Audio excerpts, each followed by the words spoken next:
What's up, everyone? Today we will be talking about the Oscar nominees for the 2026 season. And when it comes to the nominees, I am talking about just my predictions for them because I have become a massive movie fan since probably August, which I have a story why, but I don't need to talk about that, but basically I kind of want to do predictions because this is the first Oscar season I'm actually paying attention to.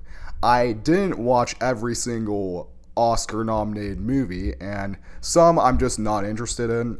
I'm not going to be going over the animated shorts, live action shorts, best short documentary and best long form documentary because I'm just not interested in that.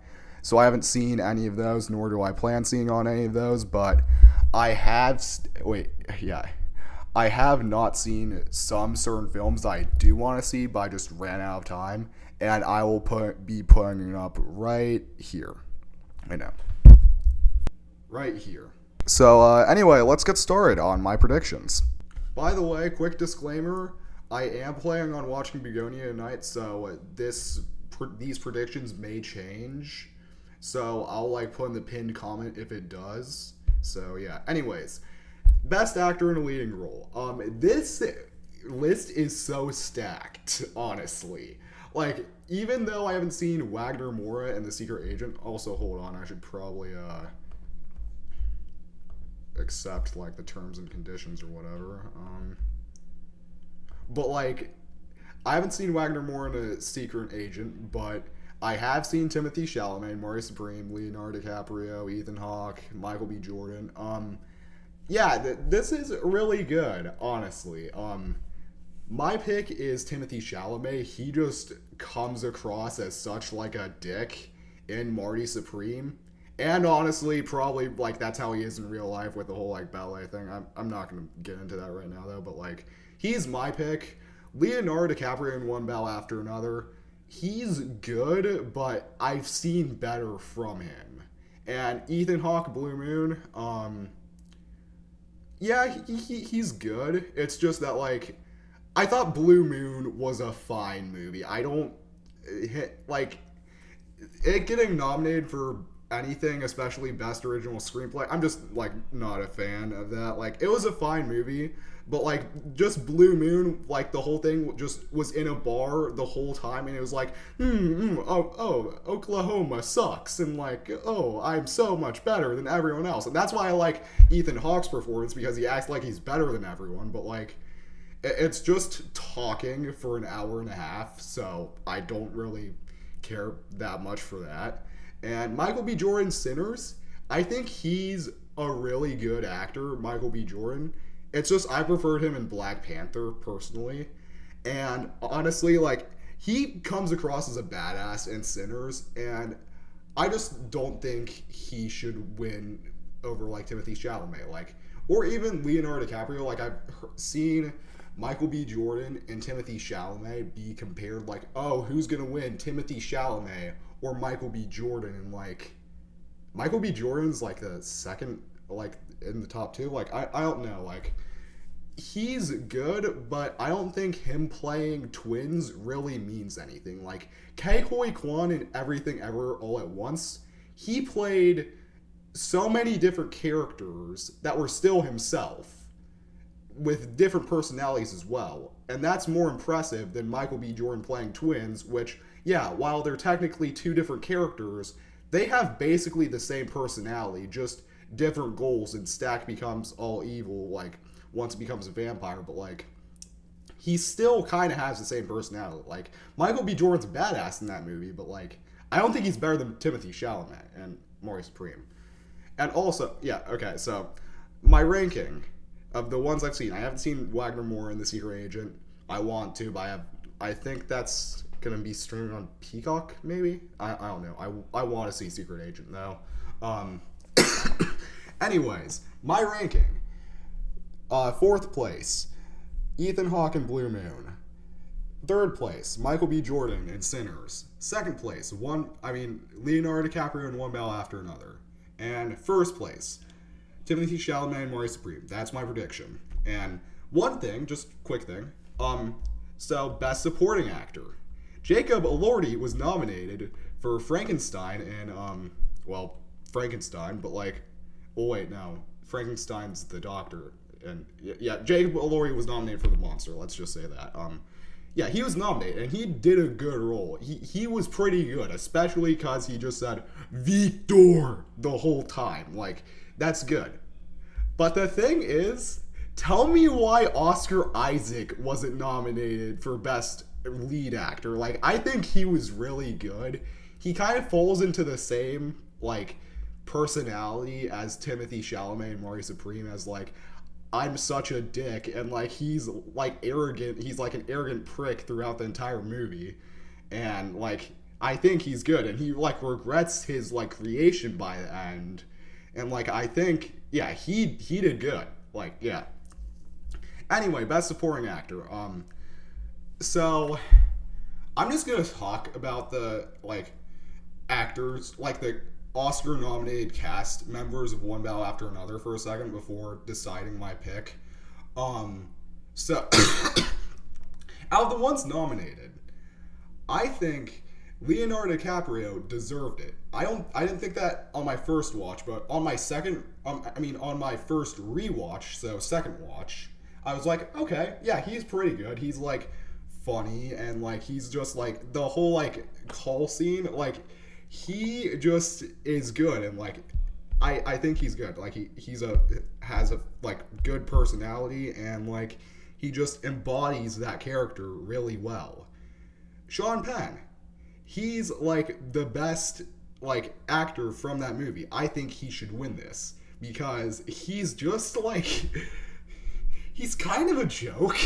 Like, he is just a racist asshole, and, like, he has some really good moments throughout the movie. Like, you like black girls? I love them. I love them. And also, like, what was it? Yeah, right. Willa says, why is your shirt so tight? And he's like, I'm not a homosexual. So, yeah, I think he's good. Like, he's just embodies, like, an asshole really well. Then for the other ones, Teyana Taylor and, Benicio del Toro.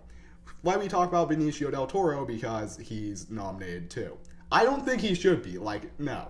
Like, I want to, on my I've watched One Battle After Another 3 times, and on my third, oh my god, I can't talk for a second. On my third watch, which was like a week ago, I think, I wanted to see if Benicio del Toro deserved his nomination, and, like, I didn't before, but now I kind of get it. But, like, the thing is, I still don't think he deserves it. Like, he's a good, like, he has some good moments, and he's, like, a vibe character, and, like, I like him as a character, but, like, name a moment that he deserved the Oscar for. You can't. Like, there's no moment whatsoever, I don't think, in that movie. And, like, Teyana Taylor, I watched the Golden Globes, and I was expecting a certain person to win, which I'll talk about shortly when I discuss actress in a supporting role, but I was surprised that Teyana Taylor won, considering she was only in the movie for, like, 30 minutes. And on my third watch of the One Battle After Another, I kind of get why she's nominated, because she has some good moments, like, and, like, monologues and stuff, and her character is a good character. And, like, her acting when she talks to Leonardo DiCaprio, like, when she has Willa, and, like, her arguing with Leo, it's like, that scene is so good. But, like, she does not deserve to win, like, Best Supporting Actress. I'm just gonna say that before, going to Best Supporting Actress. But, like, I should probably get back on track, shouldn't I? Yeah, I don't have a script in front of me, if you can't tell. Anyways, Delroy Lindo in Sinners, I don't think deserves it. Like, he's probably a good actor. It's just, I wasn't, like, the biggest fan of his character. Like, Yeah, I just wasn't like, and he has some like Marvel quips like, "I just shit myself" or something. He had a line like that, like in the movie, something like that, and like, um, yeah, I mean, it's reasonable that he would because he's facing vampires, but like, I don't know, I just wasn't a fan.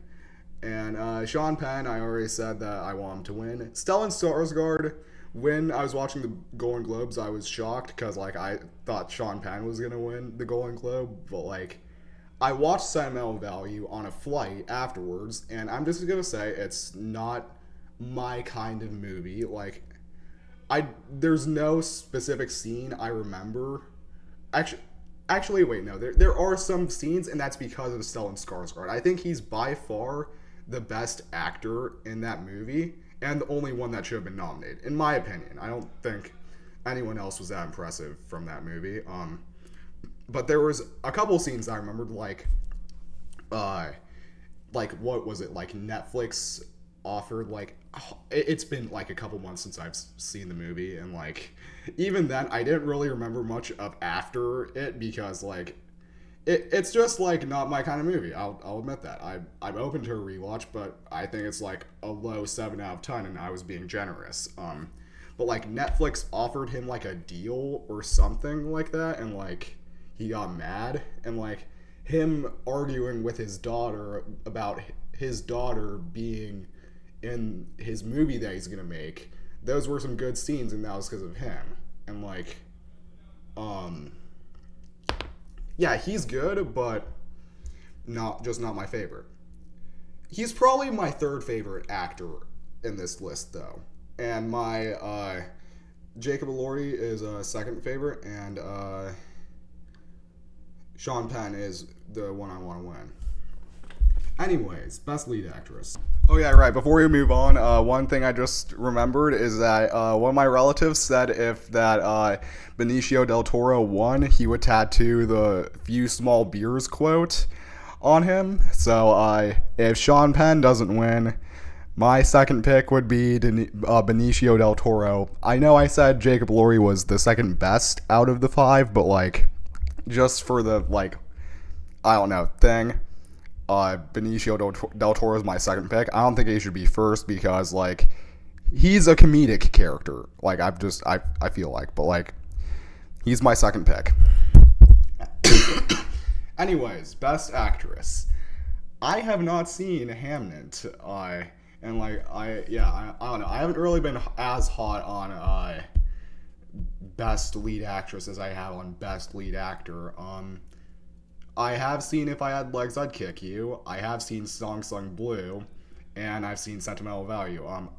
I don't think any actor from Sentimental Value should be nominated aside from Stellan Skarsgård. So like, wait, hold on, sorry, I can't read. Renate Reinsve. I am so sorry if I said that wrong. I don't think should be up there. I'm sure she's a fine actress, but just it wasn't my kind of movie, and I don't think any acting performance really stuck with me. Kate Hudson from Song Sung Blue. That was a shocker. I'm just gonna say, one battle after another, like for that cast, how the hell did Chase Infinity not receive a Best Actress nomination? Like, she was probably my second or third favorite performance from the movie.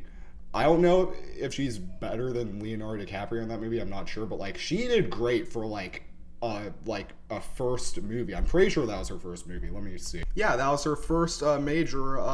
Like that was just her first movie, and like, how the hell did Kate Hudson like win over? Like, I saw Song Sung Blue, and I think it's an underrated movie. I saw it with my grandma because she loves Neil Diamond, and I thoroughly enjoyed it. It's pretty good. But Kate Hudson, she is probably the best actress in that movie. Well, I don't know. Whoever played Rachel, I feel like she might have done better because like she had to play the person who just had to deal with everything, and like, yeah, I just think she might have done better. But like they're about equal with Kate Hudson. Like But I don't think she should have been nominated over Chase and Finney. Like, how the hell did we let that happen? My vote is for Rose Byrne, and oh my god, that's such a long movie title. If I Had Legs, I'd Kick You, because she does the perfect job of playing a mother who is completely in over her head, and her husband is just like physically and emotionally unavailable. And like, I think she did perfect as like that character. I don't think it's not my favorite performance of the year. That would probably go to like probably Timothy Chalamet, Sean Penn, or my pick for best supporting actress, which I'll get to in a second. But like, she's pretty good. Yeah. Anyways, maybe that'll change. My vote will change when I watch Beginning tonight. Maybe it won't. Anyways, best supporting actress. Two people got nominated for Sentimental Value, which, like I said, I wasn't. I liked but didn't love. And then I have seen the three: Amy Madigan in Weapons, sorry, I might be saying this wrong, Wunmi Mosaku in Sinners. Hopefully I said that right. I'm sorry if I didn't. And Teyana Taylor in One Mile After Another. I already told you how I felt about Teyana Taylor in One Mile After Another. I don't think she was in it enough for her to win it, because One Mile After Another, it's a long movie, and like, she did good, but she definitely is not my favorite performance. I think if Teyana Taylor won Best Supporting Actress and Benicio del Toro won Best Supporting Actor, I think I'd be less upset about Teyana Taylor winning. But like, I don't know. My vote though is for Amy Madigan in Weapons easily, because she is such a good villain. And like, I haven't seen Weapons in like, I haven't seen it since October, so like, that would be, hold on, let me do math. Yeah, right, that would be almost 5 months ago, but like, I still remember how good her performance was, and like, that easily made me enjoy the movie a lot more than I would otherwise. And Wunmi Mosaku in Sinners, I think like, initially I was like, because like, Sinners is the most nominated movie, and I think some of them are like, give me a second to think. Okay, I think what I'm trying to say is that out of all of the movies that were nominated, which are really good movies, Sinners was the one that shocked me, because it's the most nominated film in history. And I just don't think it deserves that, like recognition. It's a great movie, don't get me wrong, but like, over One Battle After Another, it like, Sinners like just shocked me, because like, I liked it, and I liked it more when I rewatched it last month, but like, it like more than like La La Land, Godfather, what are some other like highly nominated, Lord of the Rings,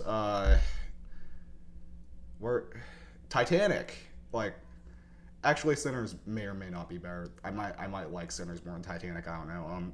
But like, I just, it shocked me. And Wunmi Mosaku initially I thought was one of the, this is just one of the random nominations they went with. But like, after rewatching the movie, I liked her in it a lot. Not as much as Michael B. Jordan. I think he's the best actor in that movie. But it did, like, I liked it enough to think that she deserved the nomination. And if Amy Madigan doesn't win for Weapons, she would be my next choice. Anyways, what's next? Okay. Best Animated Feature. Alright, well, this one's pretty easy for me. This one's easy for me. K-pop Demon Hunters in a Heartbeat. I haven't seen Arco or Little Amelie, but I am interested in seeing them. But Elio, I don't think should have been nominated. Like, I watched it and enjoyed it, and I thought, hey, it was pretty good, and it probably deserves less shit that it's getting. But like, the thing is, like, I feel like it just got nominated because Pixar made it. Same with like Elemental. Like, I haven't seen Elemental, but people are probably right. Like, I've heard that it's not that great, and people are probably right. Zootopia 2. initially I was like, oh, okay, they're doing this for money. But like after like seeing like the production schedule, like they've been doing it since like 2017. That's how long it's been animated for. And like, okay, now I'm like, okay, this probably isn't a cash grab. And I actually really liked it. Not as much as K-pop Demon Hunters though, because like I feel like I relate a lot to Rumi, and all of the songs are amazing. And like just like so Japan is like probably like my favorite culture. I love Japanese culture. And Korea isn't like too far from it. Like it's definitely different than Japan, but like I still like Korean culture, like I like it. And it's K-pop Demon Hunters. And like honestly, I'm gonna be completely honest.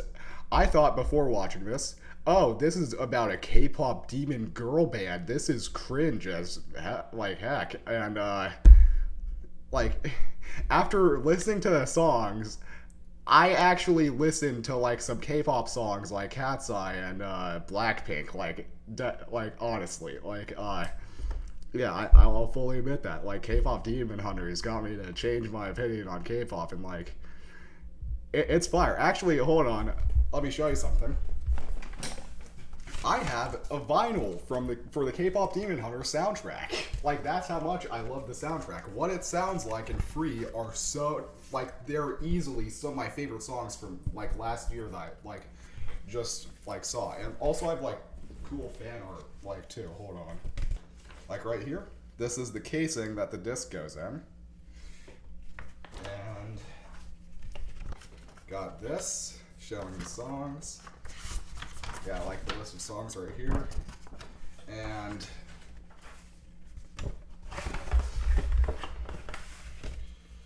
this cool like roomy thing. I don't even know what this is. It's like a tag or something. But that honestly, it might be my favorite movie of the year. I haven't seen it in a while, and also the Demon Slayer movie that should have been nominated for Best Animated Feature over Elio. That was really good, but like I haven't seen it in a long time, and for some reason Crunchyroll doesn't have it, even though I've been like checking. Wait, hold on, I haven't checked in. Actually, I haven't checked in a while now that I think about it. Let me see. Yeah, they still don't have it, which sucks. But point is, K-pop Demon Hunters is at least in my top 3 movie of the year. So yeah, that's something. Also, I'll probably put my Letterboxd profile in like the description, and you can like see my 2025 ranking like through there. Anyways, casting. I have no idea why they added this.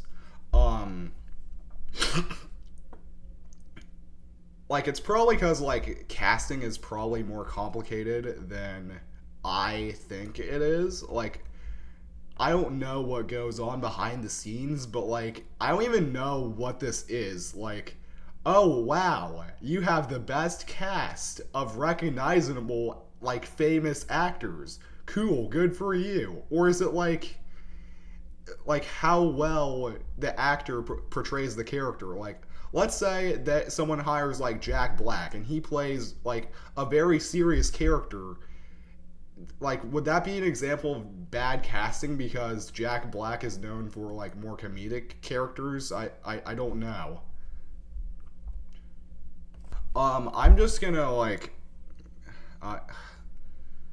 I mean, maybe I should give like something to Hamnet because I'm probably not going to, but like, let me just think for a second. Gun to my head, maybe like Marty Supreme, because like, Kevin O'Leary's a businessman in real life, and like he plays a businessman, and like Timothy Chalamet like practiced like what, like ping pong for 7 years, and like, he's a ping pong guy. I don't know. Anyways, cinematography. So I'm not like, I feel like cinematography, like that's pretty self-explanatory. Like it's just how well shot a film is, and like that's cool. But sometimes I just don't pay attention to that. Like I just, oh wow, like like it's a cool movie, but like sometimes I just don't pay attention. But like there are some times where I'm like, oh wow, this is really cool. Anyways, my like prediction is either One Battle After Another or Sinners, because there are some shots in One Battle After Another, like the whole car chase sequence, that was like really well shot, and like I really enjoyed that. But like I'd rather give it to Sinners because for some reason a woman has never won Best Cinematography in the 98 years of having the Oscars, and like I don't know why. Like that makes no sense. Like okay, I mean like maybe it's the same. I remember there was like a joke on social media where it's like the Emmys, there was like 5 women directors and a male director, and the male director won. Like maybe like the Academy just has like beef with women cinematographers, but like I'd rather have Sinners win, not only because of that, but also it's just really well shot too. Like the whole aspect ratio change when like Michael B. Jordan and the rest of like the like people were about to fight the vampires, that was insane. Like I really enjoyed that, and like like the way they played with the aspect ratio was good. And like I remember there was this one scene like when the the wife, like the Asian wife, was going to her husband like across the town, and like that was just one shot. They stuck on that one shot, and like that was really cool. But I don't really have much to say. Same with costume design. I don't know why Marty Supreme is up here. Like, I mean, I guess like it's technically like a period piece because like it's from the 50s, but like think about it. Hamnet is like probably 1600s. Sinners is at least 20 years earlier with 1930s. Avatar: Fire and Ash is on a completely different world, and Frankenstein is like 1700s. Let's just say that.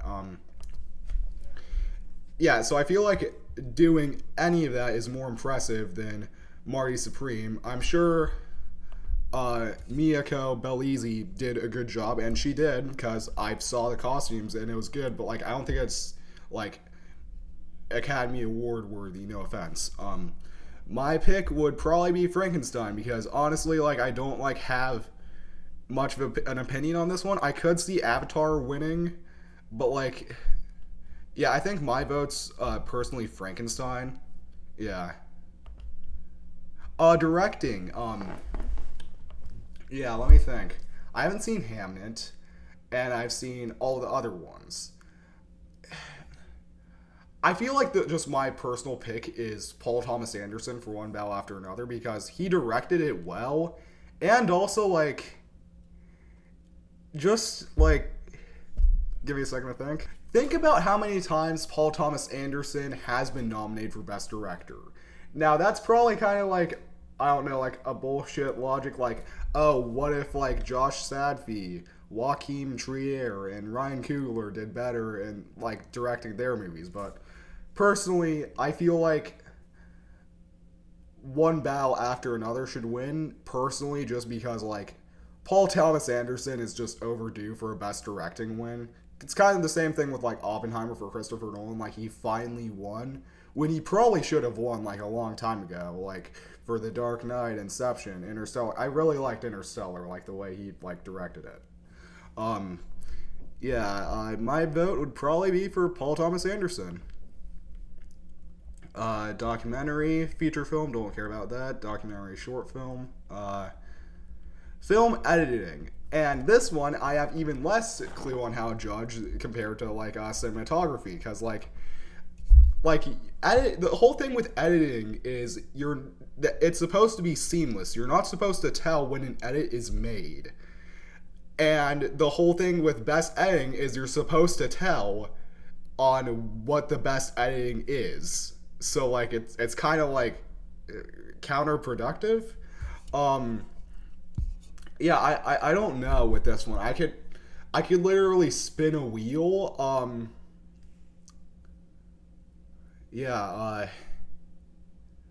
gonna give it to F1 out of pity. Like, I can tell how well a film is editing sometimes. Like, I watched Fight Club recently, and I was like, oh wow, that's edited well, and like because there were some like scenes and stuff where like, oh that's kind of cool, and like I looked up a list of what the best edited movies are, and that was on the list. So I was like, okay, good job me, I spied a well edited film. But like sometimes I just don't know. Okay, international feature film. First of all, how was No Other Choice not on here? I haven't seen it yet, but like, so I'm probably like, it shouldn't be like how has it not like been on here, but like just from what I've heard from other people, it probably should be. Like, I'm just gonna say that, and like I'm interested in seeing it. Uh, and it's probably good enough to be on this list, but it's just not for some reason. I have not seen any of these aside from sentimental value. Um, I'm just gonna say sentimental value because like I literally have no other choice. Ha ha ha! Get it? Um, I am curious about the Secret Agent. I'm not too interested in seeing any of the other ones. Maybe Voice of Hindra Job because it's like the highest rated movie of the year on Letterboxd. But like yeah, I'm not really too interested. I am interested in like no other choice though, but that's not even on the list. Um, Live action short film, don't care about that. Makeup and hairstyling. So it's between Frankenstein or Sinners, and like it could go to either one, and I would be like, okay, good for you, because like makeup and hairstyling, it's not exactly like a main Oscar like category. It's not like director or like best or any of like the acting like roles. But like I don't really know what I would judge like with makeup and hairstyling aside from like the marks on from Sinners, like the whole like bite marks, like Cornbread has like a whole part of his face bitten off, and the monster design from Frankenstein, and like honestly, I think that might be better. Like, just in my opinion, like I could care less if either of them like win. I haven't seen Smashing Machine, Kokoho, or The Ugly Stepsister. I know the Smashing Machine is about like a boxer though, so like, what? How would you implement makeup? Maybe it's hairstyle. I don't know. I think it's on HBO Max. I might watch that sometime. Original score, Sinners. Personally, One Battle After Another is probably more memorable to me. Like the whole like do do do do do do do do do do do do do do. Like I hear that a lot more, and like it just sticks in my head more. But like Sinners, it's just such an intense score. Like, crap, what was it called? It was like there's a song in the soundtrack like hold myself in or something, and like that's insane with how like intense it is, and like the country music and stuff, like the 1930s esque, like it's like Mississippi and it's like rural, like southern, like I really like that, and like I think it's good. I don't think uh Ludwig Göransson, like I think he did a better job with Black Panther because I just prefer Black Panther. Like that's my favorite Ryan Coogler movie. I haven't seen Fruitvale Station or Creed yet, but like I want to. But like, anyways, what I was saying, my mom came in. Yeah, I want to watch those two movies, and yeah, I prefer Sinners as a score. That's all I'm gonna say. Best original song. I haven't seen any of these. I mean, I've seen Sinners and K-pop Demon Hunters, but some of these seem like really obscure to me. Like I looked up Diane Warren Relentless. I don't even know if that's a movie. Let me see. Because I remember because like I remember seeing it in Letterboxd and it was like Diane Warren Self. Isn't that like, doesn't that mean it's like a documentary or a concert movie? Is that even allowed, like a concert movie being nominated for an Oscar? Like, is that a thing? I don't know. Like, let me just check again. Diane Warren. Yeah, Relentless. Yeah, I don't know this.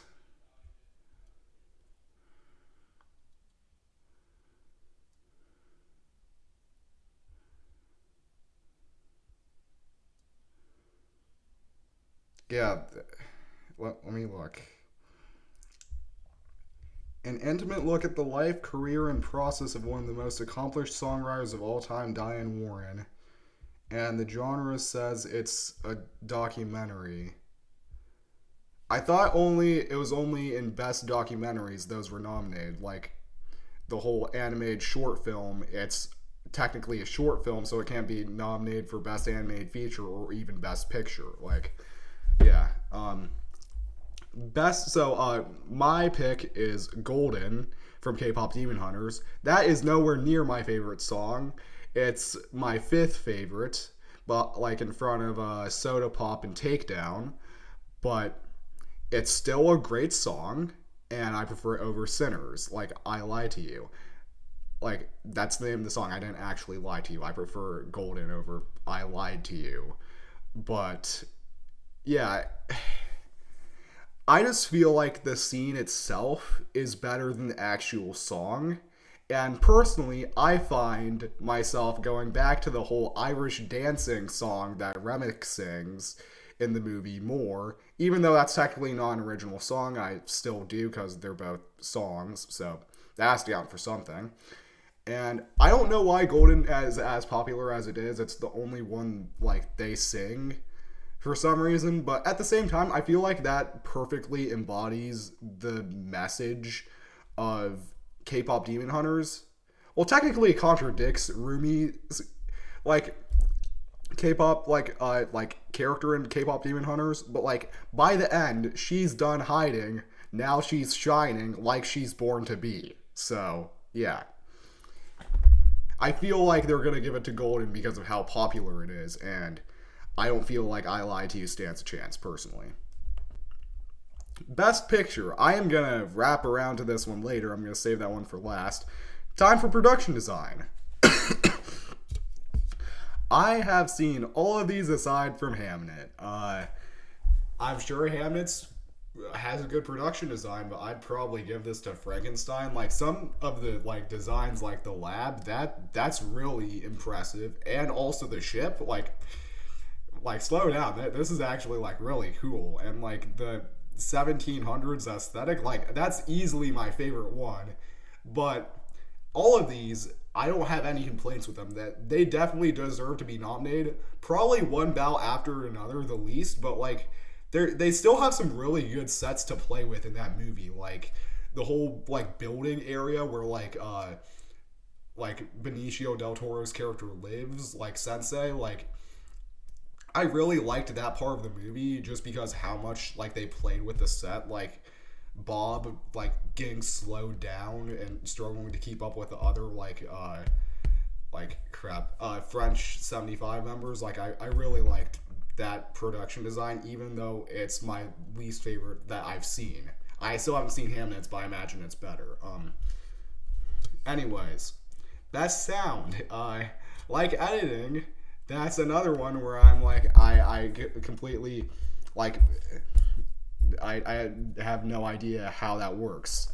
Like, is it like audio mixing, like how good an actor sounds, or like this, hold on.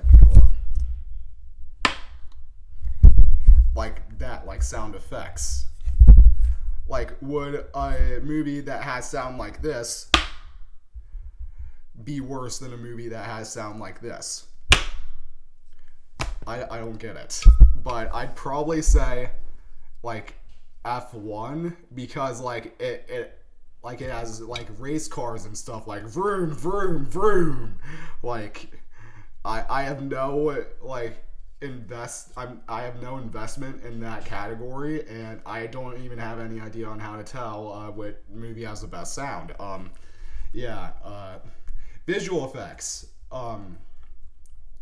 This one's really weird to me because how did F1 get in for visual effects? I have not seen The Lost Bus, but from like the cover art, I'm pretty sure there was like fire on it or something. Like, let me see.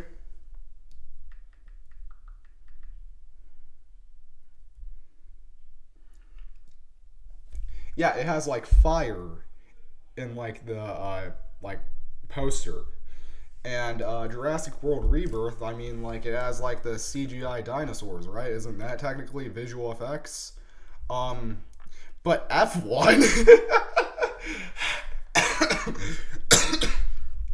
F1, really? What visual effects does F1 have? I haven't seen it since like August, so I might be remembering wrong. But it's a race car movie. Like, what visual effects do you need? Like, are you serious?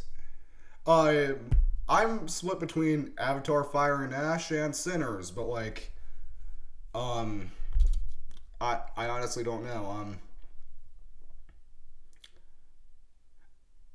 I think my original pick was Sinners, but the more I think about it, I think I gotta have to give it to Fire and Avatar, Fire and Ash because like it has blue people in it. Isn't that technically a visual effect? And like it has fire, so because like Fire and Ash, and like I remember there was this one scene in the trailer where like Varang is like, haha, I'm like there's like fire behind me and I'm doing like this with like my weapon or something. And yeah, I guess I'm giving it to Avatar, Fire and Ash. Yeah. Adapted screenplay. I have not seen Train Dreams. I'm probably gonna watch that tonight as well. So I guess I'll also give my opinions on that. Like, actually no, I think I'm gonna rewatch K-pop Demon. I don't know if I'm gonna rewatch K-pop Demon Hunters. Like it's the night before the Oscars. I have to pick something. Hmm. I have so the ones I have seen are only Frankenstein or One Bell After Another, and out of those two, easily One Bell After Another. Like I really liked Frankenstein's screenplay, but like, um, I just like prefer One Bell After Another as an overall movie. So I just gotta say that like just the whole plot of the movie, I feel like it's something we can relate to right now, and I just like the script more. And now for original screenplay, Blue Moon. I already told you how I feel about the movie, and like the screenplay itself, I feel like that's kind of a screenplay that's made to win an Oscar like this because like the only thing that's happening is people talking in a bar and like having like conversation. So I feel like that means the entire movie revolves around the script. If it's just having a conversation, like 12 Angry Men, like that's on my like IMDb top 100 movie poster that I have right next to me, and that's like the fifth highest rated movie on the website. Um, it's probably that highly rated because of the script, and also I'm guessing the intensity because 12 Angry Men.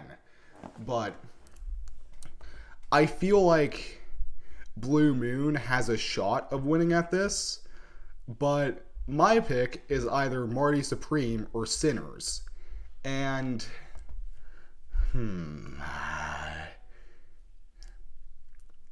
I want to pick Marty Supreme because I like it a lot more than Sinners, but like I feel like just Sinners is just it has a better screenplay because like Josh Safdie, I feel like did a better job of directing Marty Supreme than Ryan Coogler did a job of directing Sinners. Not that Sinners is badly directed, I still really like Sinners, just I feel like the script makes the movie shine more. And I guess I'll have it to give it to Sinners because like it those that and Marty Supreme is like my top two. All right, now time for Best Picture. Let me see. Yeah, all right, there. I have seen six of these. I yeah, I have seen Frankenstein, Marty Supreme, One Bell After Another, Sentimental Value, and Sinners. I tried watching like 20 minutes of Train Dreams. I was getting tired because I like watching movies late and I'm like a night owl. Uh, and I just got tired and I was like, okay, I'll put it on later. But like later never came and that was like 2 months ago. So I just haven't watched it. I haven't finished it. And like, yeah. So I've only watched 6 of these. And F1, I just want to say, you might have noticed how I haven't said I watched F1 yet. That's because it should not be on here. Like, I liked F1, don't get me wrong, but I'm surprised it got nominated for literally anything. Like, it's a good movie, but like, it's a generic racing movie. I liked it, but like, it all it has is that it's like a racing movie. Like, yeah. So I don't think it should win. I don't think Sentimental Value should win. I might be getting like flack for that, but like I thought Sentimental Value was a good movie. Like, but just not my thing. What's my fourth favorite? Right, Sinners. I initially had this as like an 8 out of 10. My rewatch helped that out a lot, like a month ago. Now I think it's a 9. But like, I just don't think this is like the best movie ever made. Cause like I remember a lot of people saying before like Oscar nominations came out, like, oh, people don't like Sinners because like it's like like a primarily black movie, and like I just feel like that's stupid. Of course it's gonna get a bunch of Oscar nominations. It's a good movie because I think I remember people saying that because Ludwig Göransson didn't get like his nomination. I mean his like win for best original score at the Golden Globes broadcast. And like that led to people thinking like the Academy was going to be racist and not nominate Sinners a lot, but like obviously it did. It got 16 nominations. And what I'm trying to say with all of this is that I think it's a good movie.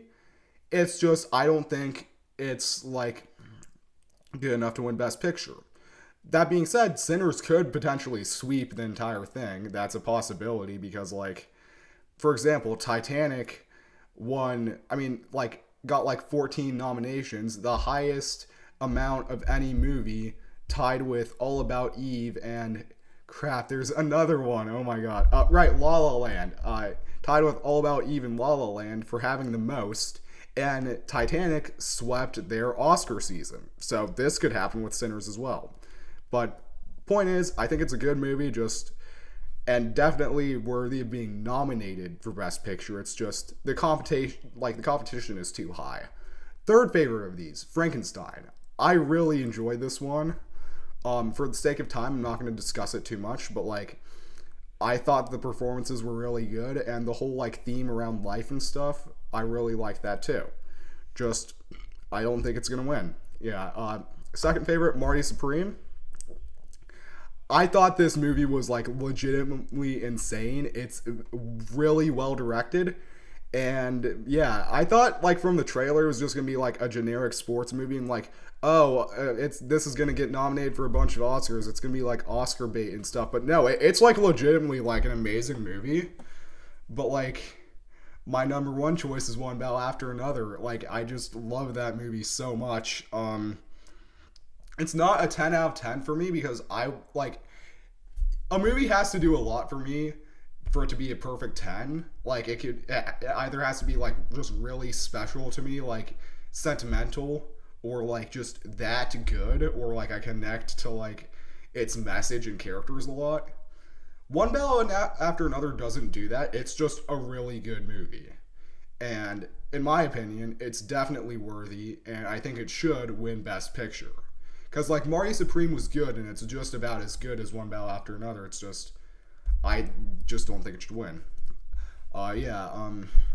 So with that said, that's all of them. I hope you enjoyed watching this video. I gotta, like, edit it, like, super fast, and, release it, before Oscars comes out, because, it's, like, 6:48 p.m. the day before. When does the Oscars start tomorrow? Let me look.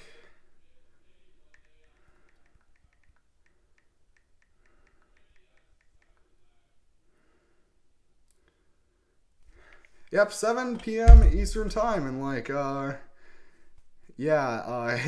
I'm going on a trip to New Orleans, so hopefully, I get to the hotel in time, and we can watch it.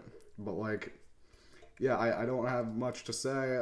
Let me know your Oscar predictions in the comments, and hopefully this video doesn't completely age like milk. Hopefully I get these predictions right. Anyways, yeah, see ya.